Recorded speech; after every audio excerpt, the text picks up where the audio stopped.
Fail to plan is plan to fail. Poor planning is the biggest factor for complications in the treatment process. In this, I'll tell you all the important questions that you should ask and what specific information to request prior to an implant surgery.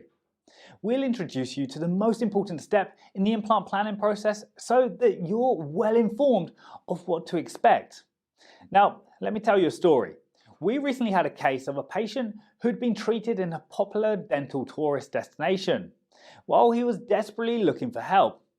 We had unfortunately turned him away, and here's why. The patient's X-ray showed an implant which had penetrated the sinus. This was a clear sign that the implant had been placed in a compromised position where the jawbone is very thin, apparently without adequate planning or a 3D scan. There are such cases indeed, and this is why you need to make sure that you'll be examined with a 3D scan and then get the surgeon to discuss the scan with you.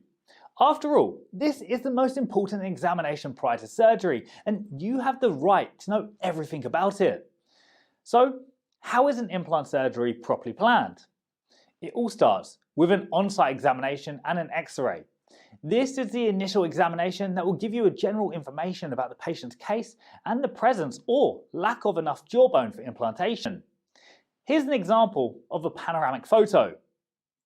While the X-ray is a good tool for getting a general idea of the patient's case, it's unfortunately not enough for a definitive conclusion of the presence of enough bone for implantation.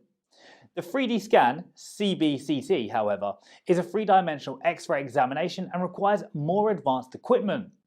The equipment cost is significant and quite often is provided as an external service, and not every clinic can afford it.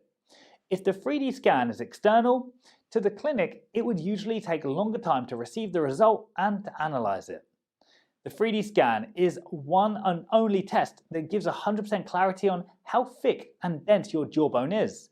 Only with a 3D scan, the surgeon can make an objective decision where exactly and what type of implant to place.